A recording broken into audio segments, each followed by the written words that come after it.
The title you're seeing, Losing the Race, Self-Sabotage in Black America, is a work written by John McWhorter. And I think one of the biggest reasons we've been losing the race for all of these years is because we've had a formally educated black elite who's managed to keep grievances in front of us, talking about how the white man has wronged us, how slavery has kept us behind all these years. They were fighting against black businessmen even after slavery had ended back in the 1800s. But we've had black businessmen in this country since slavery first started over here. Today we're going to talk about fighting a good fight. Until the Civil Rights Movement, people in Uniontown, Alabama did not even know what race they belonged to. They didn't know, didn't care, gave it no thought. Everybody got along. White people worked for black people worked for white people.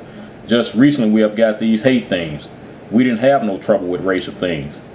Those words are the reflections of Glenn White in an interview with Issues and Views. White, a black man and a lifetime resident of Uniontown, was sharing with us his memories of the successful black businessman William Henry Eldridge, who was a major figure in the town from the early years of the 20th century until his death around 1963.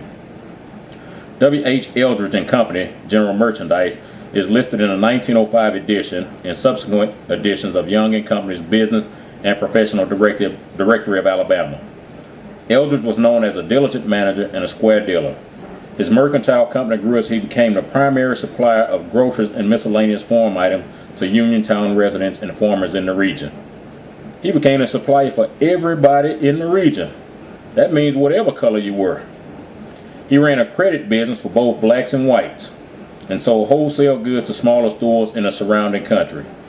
He was supplying everybody. In another interview, Uniontown resident Arthur Hayden, who served as mayor of the town for 26 years, remembers being told about a mosquito spray that Eldridge manufactured during a period when malaria hit that part of the South. Hayden, whose father was a church minister, was one of 10 children. He remembers that Eldridge was always sending something to the house to help with the pastor's large, needy household. Hayden also tells about the many other successful black businesses in Uniontown. Some bought and sold coal by the carload, some bought and sold bananas by the carload, one owned a cafe. Many of the overseers of the biggest farms in the area were black men. He sums up, black and whites got along well in the whole town. Because Eldridge was so well known and trusted, when wealthy whites planned parties or receptions, they would call on him. As a kind of side business, he would take the initiative to locate and hire the necessary workers needed for the event, and engage the caterers and obtain whatever specialty foods or other items that might be requested, says Hayden. He showed respect and got respect from the white community. As a child, Hayden worked for Eldridge after school and remembers his attractive wife Leela, who drove a Plymouth. Hayden remarks, Willie Eldridge was a good man. He loved his community and loved his church, and adds, he did not let the preachers of this area worry about where the next meal was going to come from. Eldridge also supported the local black schools, not only with his money, but with his time. A 1920s directory of black business leaders describes how, as a teenager in 1900, with $125 saved capital, Eldridge embarked in the grocery business, he having chosen this as his life work. Eldridge eventually bought several business properties in the town, and records of mortgages and deeds show purchases by him and his wife of specific lots of land.